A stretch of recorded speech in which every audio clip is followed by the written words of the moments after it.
our last panel of the day. Show me some excitement. Yeah. I'm excited about this one. Community is the venue designing the future of live events. I've been working with community since the last 8 years in Berlin with 2 choirs, and for me this is everything. This is my family away from home. It's like the chosen family and how we come closer and stronger together, and I think Most Wanted is also about this, right? Creating this community. So, to close the day, we have Felton Cortillo, Head of Communications and Social Media at RSO.BERLIN, and also known to many as DJ and curator Xiorro. Felton has been shaping Culture Club and creating storytelling between New York and Berlin for over a decade. He'll lead this conversation on how community itself can become the new venue, redefining what live events mean in the future. The panelists will be Ukai Ndame, founder of Isla Berlin and creative producer, building inclusive spaces that merge music, fashion, and social connection. Cass O'Grady, event designer and cultural programmer, rethinking live experiences through accessibility and sustainability. And Anahita Sadighi, gallery owner and founder of Anahita Contemporary and Worlds Within Worlds Festival, exploring the meeting point of art, sound, and spirituality. So please, a warm welcome for our panelists. Yay!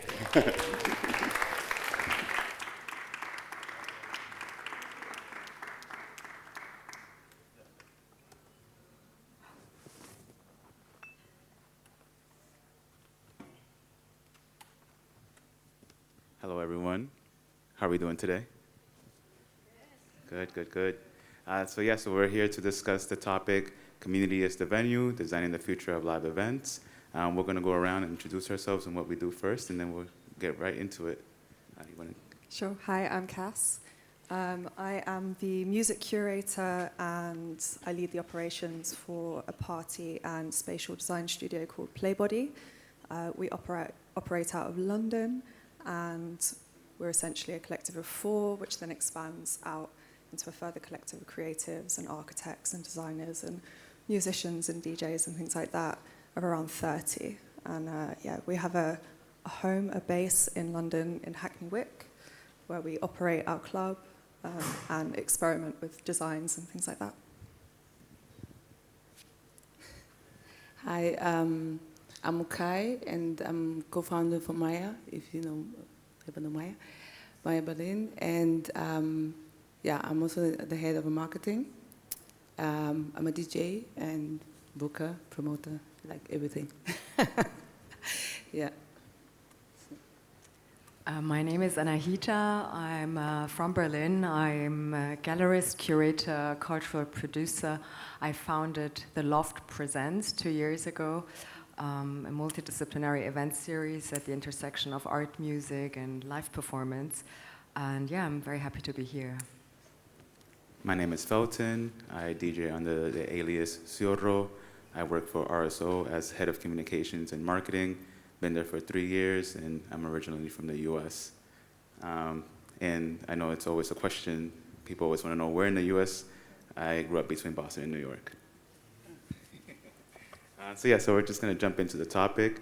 So after the pandemic, it's always been interesting getting people to come back out to events. And I feel like more and more over the past years, it's become more about what you can offer as an experience, as a venue, in order to persuade people to just leave their couch.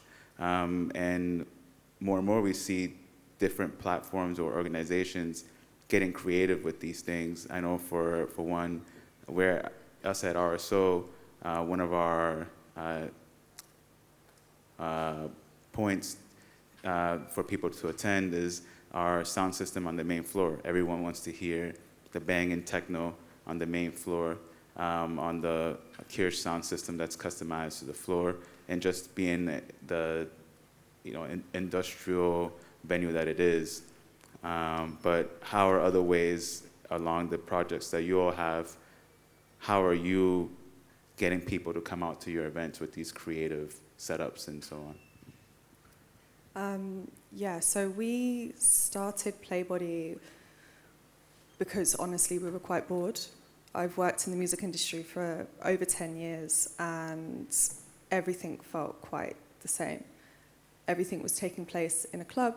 Capitalism had really, really hit hard in the way that it did in the early 90s. And we found ourselves in this space, especially in London, where headliners were the thing, community definitely wasn't the thing. Emerging artists were not getting a platform. And the queer scene in London was almost non-existent. It had also become commercialized, which you could argue is not the correct way for a queer scene to operate. So that was our vision, but that wasn't our vision. We were bored. The vision was that we would pool our creativity. So one of the founders is a spatial architect. So one of the ideas was, how can you transform the club space and make something new? And my partner is the other founder, and her thing was, how can you connect people? So I think this pairing of people coming together and just saying, like, what can we do that actually doesn't exist yet, which is often the hardest thing to do creatively. Everything's been done before. And so we developed the idea for 2 years. We scouted spaces in London for 2 years and literally knocked on doors. And we found a space that we were just going to rent for a few days to do the party every other month. Long story short, we actually got offered the lease of the space full time. And so now we rent this space, pay an extortionate amount of rent to do the party every other month. And we run it as like a shoot location. So, you know, you get like an ASOS coming in and doing this photo shoot. That doesn't really mean anything, but it does mean that we can do our party every other month.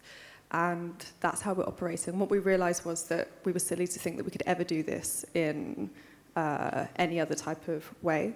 We have to have ownership of the venue, because what the party became to be was something extremely free. And so everybody that comes agrees to sign a social contract, essentially saying that you're going to be as free as you possibly can be, and we're going to put a lot of responsibility onto you in exchange. And so, yeah, that was it really for us.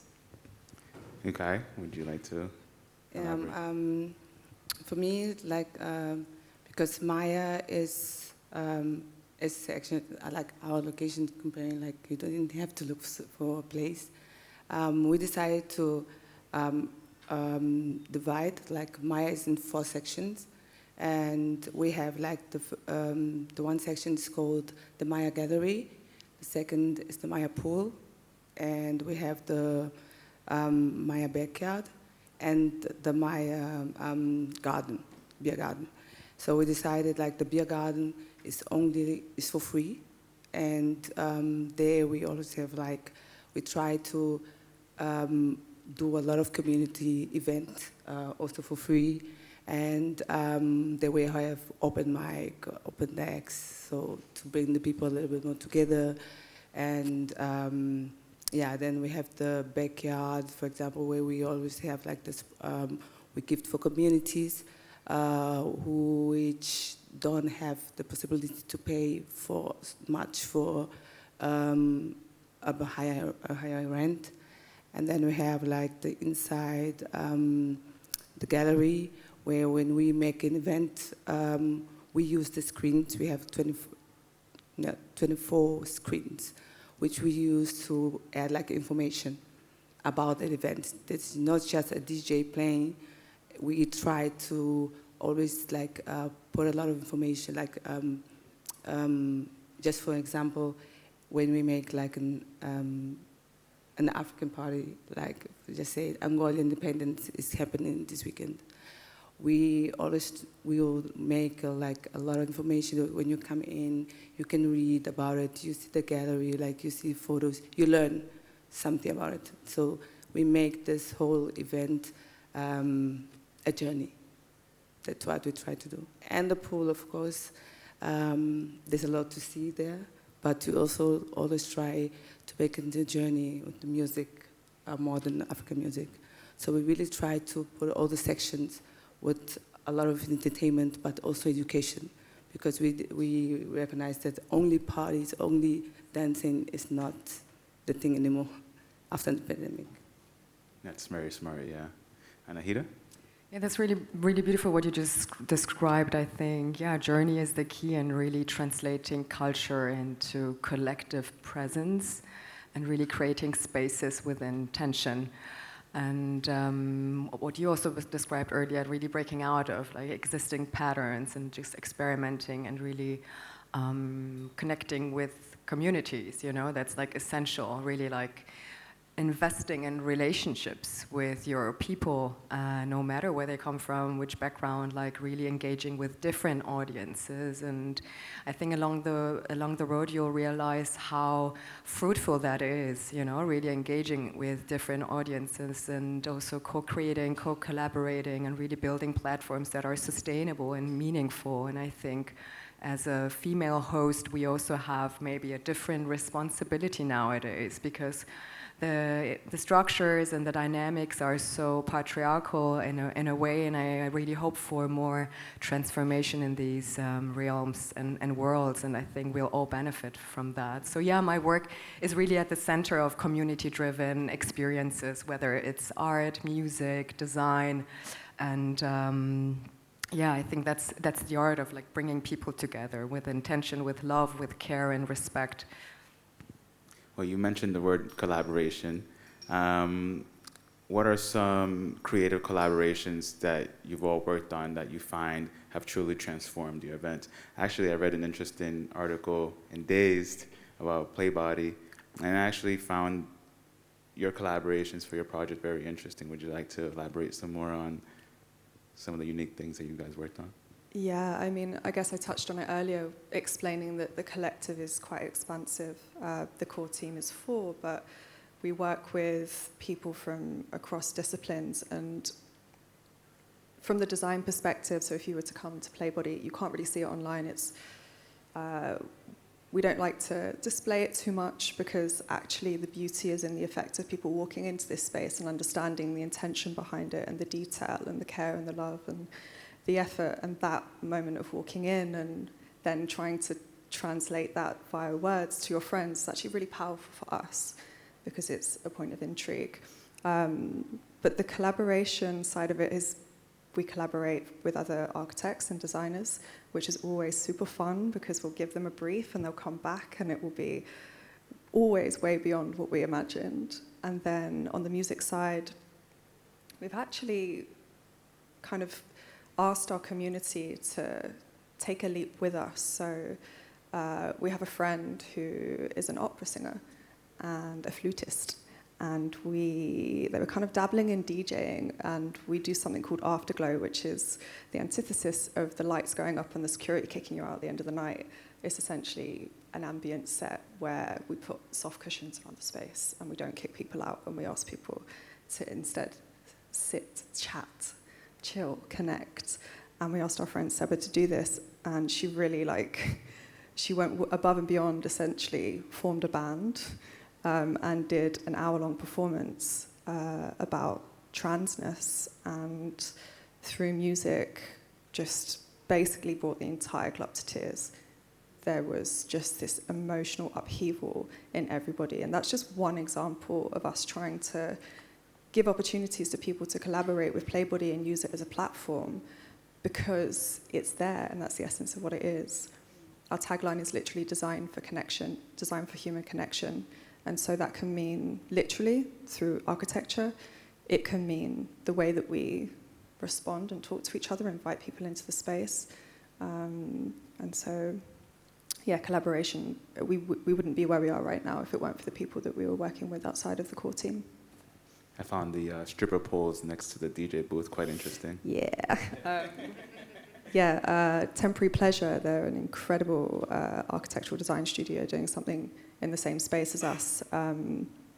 They built us a dance pole that lives permanently in the space for the party. It's exquisite.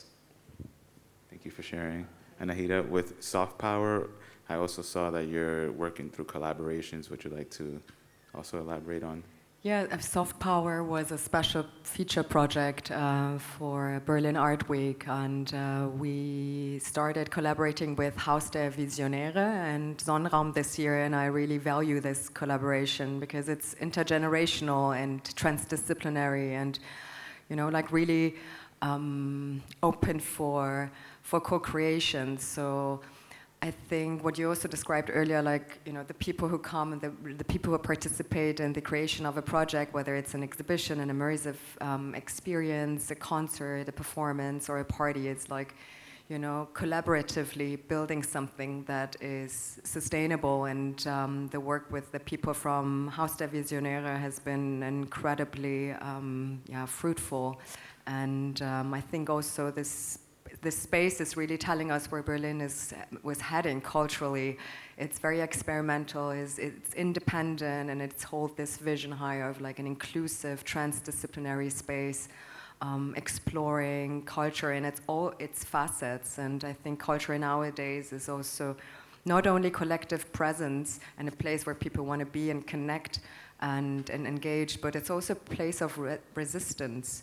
So it's important to nurture that and to invest in it and to collaborate with institutions, whether it's Berlin Art Week, Gallery Weekend. I mean, this is very much embedded within the art industry. But I think the intersection between art and music is so important, so powerful, and there is so much more space to explore ways to create together. And I think there is a big longing. People long for these very sensitive, intentional, creative spaces. I agree. And Ukai, with MAAYA, how do you and your team collaborate with promoters that want to come into your space and perhaps pitch an idea that you all don't have already going at the venue? We are very open to it. We actually like to collaborate with everyone, like communities. It's important for us because, as you say, like MAAYA is like the mother. We try, and then we really like to have really different communities. And we have been collaborating a lot with almost the whole Berlin. Yeah, so I spoke with your colleague Aziz yesterday, and he mentioned that parties like Pornceptual have happened at MAAYA, and that I found that next year we'll have. Yeah, I found that very interesting. Yeah. It's for us it's important to we are, as you know, black owned. This is something I also have to say here. Most of the times, especially in the beginning, just because it's black owned and the theme is black diaspora and everything, people always used to ask, is this place only for black people? Is the event only for black? No, it's black owned, but it doesn't mean it's only for black. This is something that's really, sometimes we have also, that's why I say MAAYA is education. And we are open, of course, for all the communities. Yes, we do a lot of events that is for black people, but because this is our space, we have, after 100 years, we have our space to do our own thing, but we're still open for everyone, so it's no problem. That's the way to move forward. Yeah. And how do you all balance artistic ambition with financial restrictions? So you're laughing, so I'm gonna ask you first. Yeah, it's really fucking hard. It's really hard, and you have to be real with yourself, because you are not going to operate at the size that we are, with the ambitions that we have, which is to not grow the club with 350 capacity, and it will never go any bigger. We've been offered big festival stages and declined, because we will lose the essence of the party. We're going to grow sideways. We're doing like a big interior design job for a Kink Members Club in London, for instance. You know, we're going to design products. But in this space, the live event space, it's really, really difficult. Even though we own our own space, we take the money from the bar, we take the ticket money.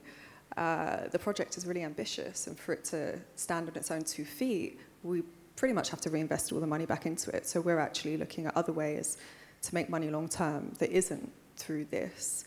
And I think it's kind of indicative as to where the industry is at the moment, because it's really hard to make money when you're small.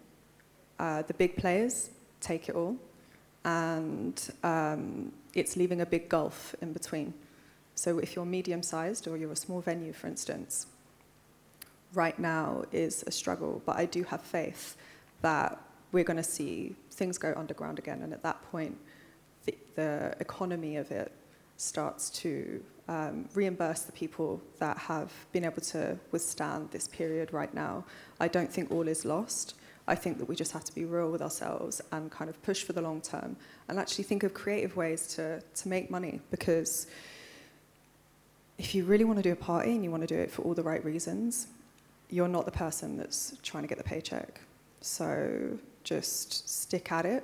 We're about to go through a period, in my opinion, where we're going to come out the other side and everyone's going to do really well. So bunker down, do the right thing, and get creative. See how else you can make money that doesn't kind of, take from, if it's a party, the core of what it is. Do not compromise, because if you watch Nick's talk just before this, you will know that it will eat you alive if you do that. If you came in it for one purpose and you realize then that you've come out the other side and all of that purpose has disappeared, then you will be filled with regret. So no corporate sponsorships. I'm joking. Do you take what you can? Like, honestly, if it feels good, do it, take it. But yeah, we personally are not going to do that. Of course. And at MAAYA? Yes, this is definitely very difficult at the moment. Everything became more expensive, very expensive. Even if you have the space, you still have to think about you have to pay the people that work there. You have a lot of expenses. But that's also the reason why we have we took one area to give to the collective. They don't pay rent. It's on us. They don't pay rent, or they have to pay the technician, because we know. I come before MAAYA. I'm also one of the co-founders from Fric de l'Afrique. So I've been on the side of promoter. Now I'm in both promoter and club owner, so I know the difficulties. That's why we give the space, because it's really, the way you said, it's very difficult at the moment. And for us, we always have to see at night how the event goes. Because maybe people say, oh, the space is already used, but we have expenses to pay, we have stuff to pay. So it's very difficult at the moment. The time will go by someday, but in the moment, yeah, it is. Yes, financial margins are quite tight in the event industry at the moment. And I can speak more on the electronic dance music side. Things, overhead expenses aren't getting cheaper. Artist fees are rising. So it's really hard for the techno industry as well as on the club side. We see some clubs closing in Berlin. But from the art side, can you please share how artistic ambitions? I agree with everything you said, and I think it's important to develop alternative strategies to monetize. And everything is not translated into money, but creating an environment where people can multiply, different transactions in different ways. For instance, like inviting small businesses to have a debut at an event and then continue their businesses outside of the series, but connecting with the community, for instance. So creating places to learn and grow. And yeah, it's not easy. I've been also facing these big challenges in the industry, and I think it's important to stay authentic and to be still open-minded to collaborate with corporates, because you know what, we have to exchange with other people who have different mindsets and to teach and educate each other,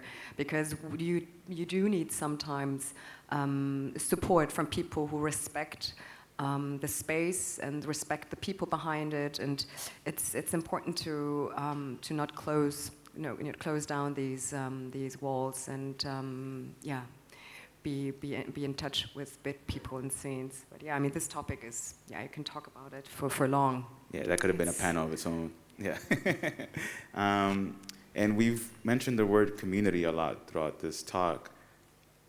I guess another point of this topic is audience development.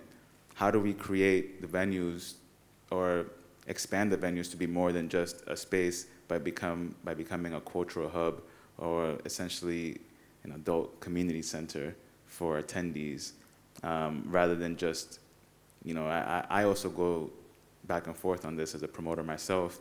What can we do to create community and give back and have a space where people can feel like come in even during, off hours by offering workshops and panels. Like, are there any other ideas that you have had in the past or coming up in the future to do so as well?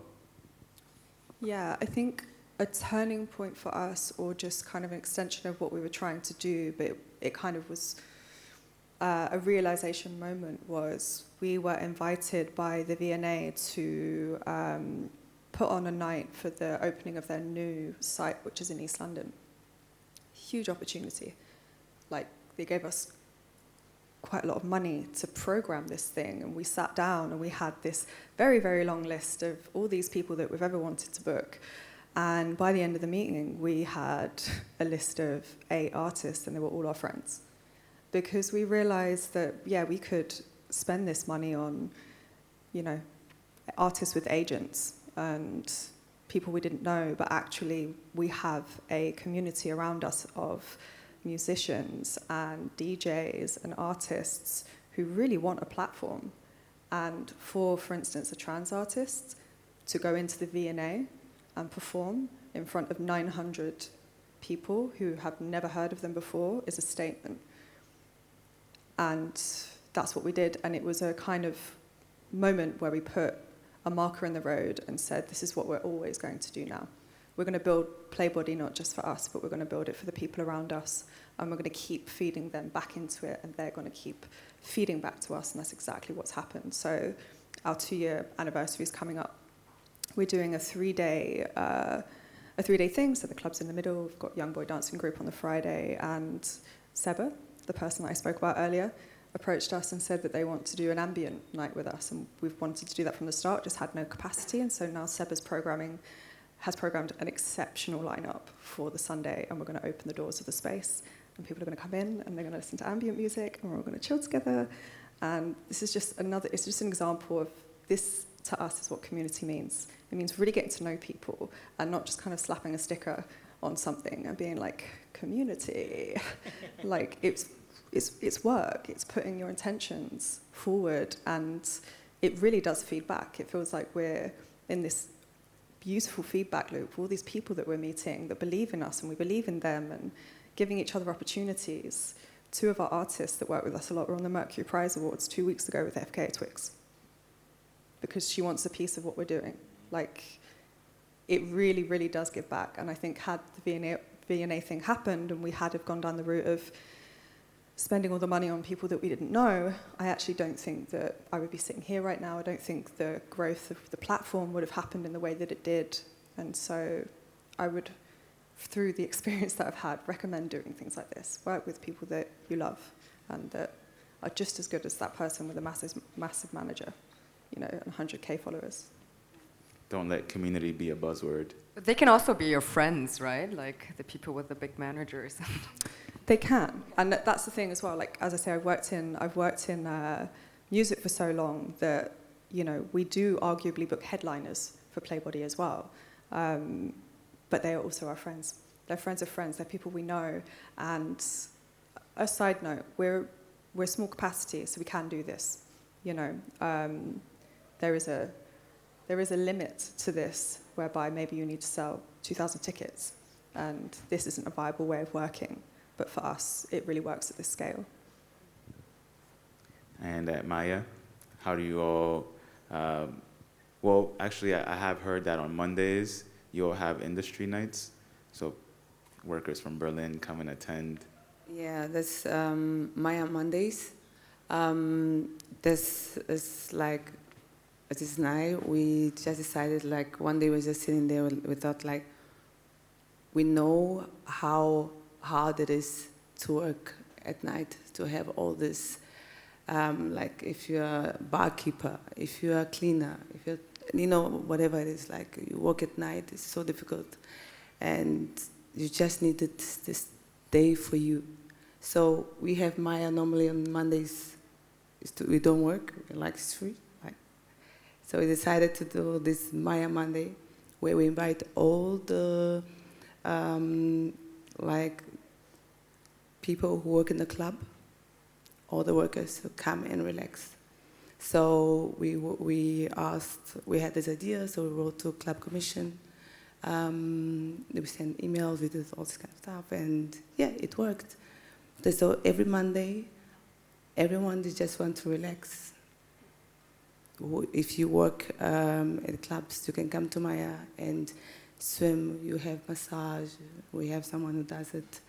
We have open decks if you're a DJ and you just want to play. This what the first day it felt like okay. The second day it was really good. The second week, and now it just became the MAAYA Monday, and it's really cool. And only people who work in the nighttime, like in the weekend or in the club, can join. And how does that work? Is there a cover charge? And how do people prove that they're an employee of Berlin nightlife? Yeah, when you come in, you have to show us a proof that you work there, or you have to show us something. I mean, sometimes I also know who works there or not. Yeah, so yeah, they have to show that they work there, and because now it's becoming bigger and bigger. Next year we have to have definitely another method, because the last time we already had this thing that somebody came with a friend and a friend and a friend, but this is not our aim. This is really only for the people who work in the nighttime. Yeah. Thank you. Anahita, are there... I just wanted to talk more about real communities, right? We need to talk about that more, creating spaces where we actually engage in these discourses and talk about it and make it more a culture. I really enjoy listening to you and learning, and for us to come together and learn from each other and empower each other and to grow together. I think, yeah, it's quite inspiring. And what you also said earlier, investing in relationships. I mean, this is what it is essentially, and learning how to invest in these relationships in a meaningful and loving way. And then it's a huge benefit for everyone involved. And throughout building community, like you mentioned, some of the people bring a friend, and then the friend brings a friend. But aside from these more specific events where they're for Berlin nightlife workers, when you're all hosting events, how do you turn newcomers or casuals into people who are attending your events frequently and permanently after their first time? Are there any strategies or? Yeah, we normally talk a lot. I'm the kind of person I talk with my guests. I love talking to them to find out what they liked, why they don't like, and we normally sometimes take emails and ask them if they want to come back, things like that. Yeah, but also for community, going back to community things, we started also in MAAYA doing this specific we have on Tuesdays, we have this Beat and Bite. It's really community-based, where we introduce a country. Just say for example, the first Tuesday we introduced Kenya, for example. And then in this day, only food from Kenya will be served, and the music from Kenya. And this is a way of celebrating this community, and everyone, of course, is welcome. It's not only for the Kenyan community, everyone is welcome. Even I learned a lot about the Kenyan community. So it's Kenya, South Africa, Angola, all these African communities, we try to showcase this Tuesday only for them. And this is a way of putting the community together, working with the community. Because and myself, I was born in Angola. I don't know, yes, I'm Mongolian, I'm African, but I don't know, I have no idea of the whole Africa. So we work with communities to come to MAAYA and we learn also everything else. So we work together a lot with communities to get to know, I find that very interesting that your space is targeted towards the African community through the events and through the music. Do you find that you have a good range of an audience from different African countries? And how do you find that takes place? Do you think it's just word of mouth, or do you think people are on Google and they're like African space in Berlin? Because even I was surprised to see that there was an African dedicated space in Berlin. So how did you get the word out for such a project?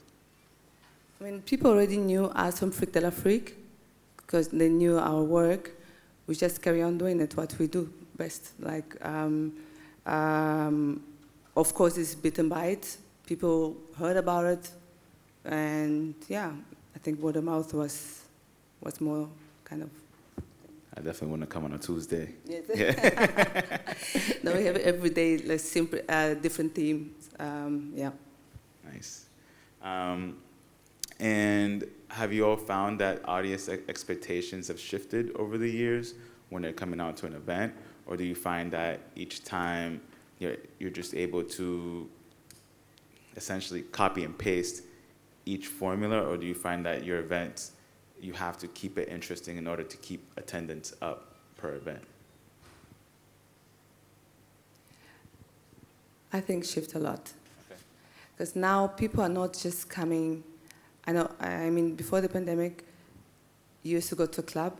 I say from my experience, you go to a club, you dance, okay. But now, people are searching for something, belonging. You want to have something else. It's not just partying. You want to learn something. You want to connect. People really want to connect now more than ever. That's how I see. I think it's the way we used to party before the pandemic is totally different now. I see even MAAYA, that's what I said before. We have these screens. People just don't dance. They go to the screen, they read. They're looking for something like to see, we have this party, Cirque de l'Afrique, where we have all these fireworks, everything. People are just not partying. People go around, look at stuff, connect, and that's the way people are acting now at events. I think the values are key. The values behind the event series. Talking about values again. What are your values as a host, as a booker, as an artist, really, and creating spaces of values, and I think nourishing that and cultivating that and speaking about that also is super important, and in creating a space where people feel seen and where people can relate and identify, and that's where things can grow. And I think obviously you have to be relevant and interesting and people wanting to be part of it, right? But it's the values behind it, and knowing who you are, where you want to go, where you come from, and sharing that with your audience as well. Cass, is there anything you'd like to add to that as well? Yeah, I think the internal team always want to kind of push the party, push the fold, push what we're doing, at the same time as not necessarily rejuvenating, the flow of people who come through. You have to have a password to buy a ticket. You're essentially vetted, and the vetting system is through Instagram, and it's based on things like how many friends do we have in common. Because we want the atmosphere in the room to feel like you know everyone. And so we've been doing it for 2 years now, and the past 6 months have just been insane. The parties are just evolving almost organically in a way where, we may launch a new design, and that's our kind of internal way of pushing things forward, giving some people something new. The last party, we launched a piece called Human Trolley, whereby there is a trolley that is pushed around the party, and the tray is on someone's back. We serve fruit. Internally, that's how we're pushing it, but through the people that come, we're not looking to, reach the masses. In fact, we really want people to come again and return to the party rather than have this fresh flow, because what it's creating is this atmosphere of radical freedom inside the space where people will do things that they wouldn't usually do, and women especially are able to express themselves in the space with freedom and safety and know that they are not going to be looked upon with any sort of judgment. And I personally haven't been to a space that is built for women in this way, or femme-presenting people, where you can truly just let go without the male gaze interfering with what's happening. And it's not to say there aren't men in the space. There are, but there is a decorum and an agreement before you step in the space as to how you're going to be. And because we do vet, it's similar type of people, friends of friends, and we really ask people not to share the password too wide and only with people that they trust. And so, yeah, that community and that kind of like, we don't feel like we need to rejuvenate anything externally. It's kind of almost grounding everyone that comes in and making sure that everyone knows each other. Creating spaces of intimacy. I think this is so beautiful, Exactly. know. So as Intimacy is a host, key word. Yeah, places of intimacy and depth and shared resonance. And I think also the concept of hospitality also comes to my mind, as an Iranian, hospitality is at the heart, at the center of our culture. And I think there's so many cultures around the world where we can learn so much through hospitality, through performative hospitality, and really engage through this intercultural dialogue as well. So I think there is an art behind hosting, and women are particularly good at it. Well, I agree. Well, we're approaching the last minutes here, so I'll ask some final questions. With the current system that's currently in place, if there's anything that you could all change, what would that be with the live events ecosystem?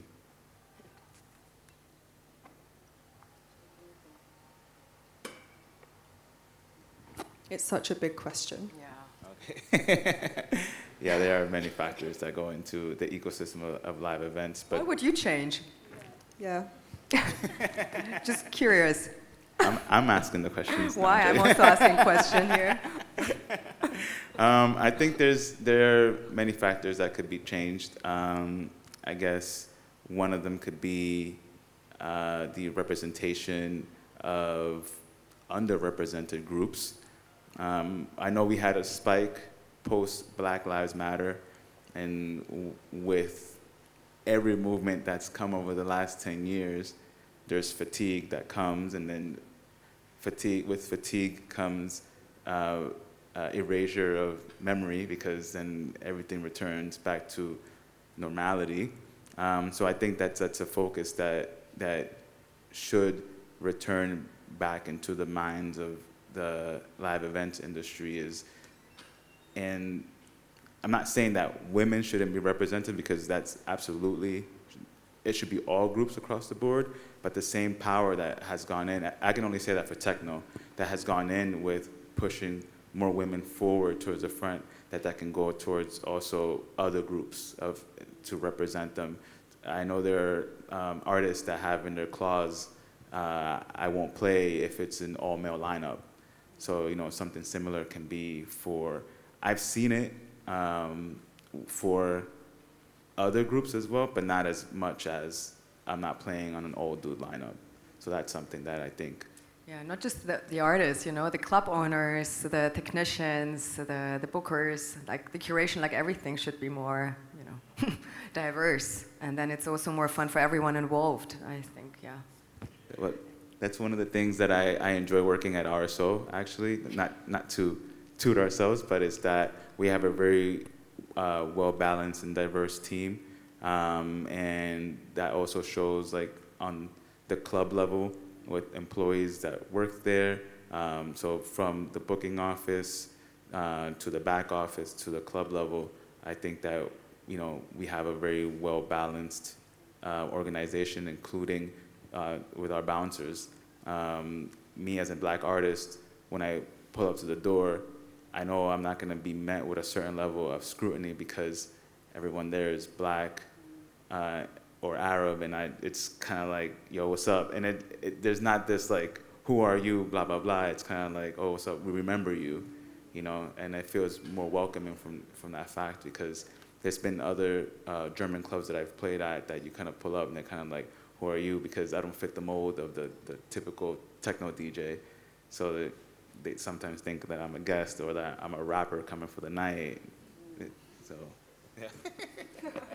Yes, I just go back to what you said, diverse. I also wish like this word diverse is not just a word. Sometimes I get tired of hearing diverse, but you don't really see it. It's a slogan often. It's just It's another buzzword, yeah. Yeah, so if you really mean it, do it.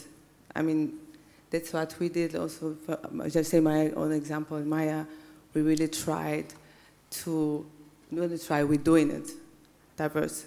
When you go in the bar, you see diverse, not only black, you see Arab, you see really diverse barkeepers. And the door, diverse. Do it, because this name is really, sometimes you get tired of it. So just talking doesn't, that's how I see this. Yeah. Well, we have our first guest, so would you like to share something? Yeah, I think I would like to add one or 2 points in here. I'm just really bored seeing the same names over and over and over in the clubs, in the festivals, here and there. I think the bookers should be taking a bit more risks, just booking some maybe underrepresented artists, like what you said. And I was just seeing this video yesterday, and this guy was talking about how the representation of the smaller booking agencies went from 60-70% to 15-20% in these places. And this is a huge change. So therefore, looking at these bigger agencies working with bigger festivals and organizations, they have all these like package bookings that, you know, they sell their artists, and therefore we just keep seeing the same artists in every place. And this bothers me. I want to explore music, and I want to explore new artists, and I want to go to these places to come back home feeling inspired. And if I keep seeing the same names on the lineups, eventually I will get bored and I will not go to these places, but I want to go to these places. So I think there's a huge amount of work that the booker should take the risk and maybe start exploring alternative ways how you can bring a bit more color into your lineup and a bit more fun, and just, you know, just do the homework. Basically, you're a booker, your homework is to explore artists, go to places, talk to NR, and just bring in new, fresh talents so we can explore these people. And so I think that's one thing, how you can actually have a huge impact in the live industry. And yeah, I think this is the point that I would like to add in here, and I think it will probably create a lot of impact. Yeah, I agree with you, and I think perhaps for smaller parties like Playbody, it might be easier to take a risk with the artists that you're booking because of your capacity being at 350, like you mentioned earlier. I know for bigger festivals or bigger events, they get scared just due to like the financial risks and also the financial losses of coming off the pandemic, that they feel scared to invest in an artist that they don't know or don't think that can pull the guests, because a lot of times, and we also talked about this earlier, was what's making people get off the couch. And if they don't think that the artist with a smaller following is gonna get the people to come off the couch, then it becomes a thing of, why do we spend this money when, you know, there's like a cost to risk factor that they start to consider, when I can just maybe invest another 5 to 1,000 in another artist that has this pool, and then you become into this like cycle of like bigger, and then what means bigger, and a lot of times that's when you start to see the drop off, because the higher you go up in the hierarchy of how big the artists are, the less you see representation. Can I add something to what you said? I think this also has to do a lot, not only with the booker, also a higher position, because I just say from my own experience, like there's some event series that came to MAAYA, and the whole dishes were only like white, and we said this we don't want. It's your event and everything, but we want a diverse in the lineup. That's our terms in MAAYA, and it worked. So it's always when you, the club owner, booker, really, that's why I say this diverse, really, you live for it, it's true, then you do it. If it's just a word, of course it won't make, it's like, I like what you said, and this is also a very big topic that we've been having, that, yeah. This could also be a panel of its own. 100%. Yeah. I think from what you said, you know, we are in this vicious cycle now. Everything is just being more and more capitalized, right? Everything is just based on money. And now there is this big capital buying the festivals, buying the organizations, and they're just pouring the money to make this a more capitable space to just earn more money, basically. So therefore, I think our work lies in how we can keep the underground alive, right? We need to nurture these places. We need to go to these places. We need to talk to these people. And we need to make space for these places to emerge. You need to support your parties. Buy your fucking ticket. Don't ask for guests. Just buy your ticket. Come on, it's 15, 20. If you're going out, just buy your ticket. Support this organization. Support this party. I mean, this is how we keep it alive. You know, if we don't want to get eaten by the big tech, we need to put our work in it. And I think this is the way out if you're not going to be swallowed very soon. So thank you for giving me space. Yeah, thank you. Thank you for contributing. I think we might be just up on time. I was about to say that's a beautiful way of ending this. Yeah. I hope we had more guests, like, yeah. Does anybody else have anything? Oh, okay. Oh.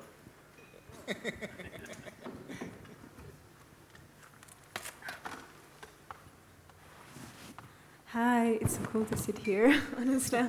Yeah, thank you very much for giving me this space and for this talk.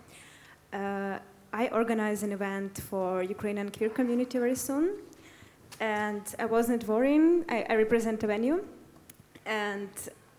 but then they asked me to improve the security concept, especially the face control, like to make sure that only safe people are coming in, and make sure that, like, if there is something going on, people will immediately go to awareness team. Maybe you have some tips how to kind of make sure that it's safe.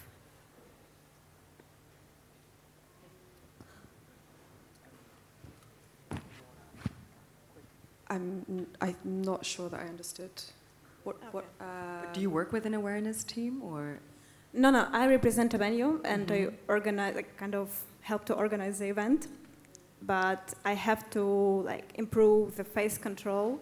What does that mean? What does that mean? Face control? What? Face control. Like selection. Yeah. Oh, door picking. Yeah, Sorry. yeah. Okay. But this is not okay, your it's job. not so in English. Sorry. If I understood properly, this is not your job. I think you have a security. You have what you call this in Dutch? Selector. Are you talking about awareness that you need to cover during the events? Kind of how to improve like the security inside of the event, because like we don't really have a security who like the security team, but we have awareness team. So some people who are more in touch with the crowd and are there to support the security team. Okay, I understand. And so you will be selecting people on the door as well. Me not, but my team. Okay. So, it's ticketed, or they buy on the door? On the door. Okay. I would. So what we do at Playbody is we have a woman called Liat, and Liat is not someone that you want to argue with, And she's been in the scene for a really, really long time, which is the most important thing.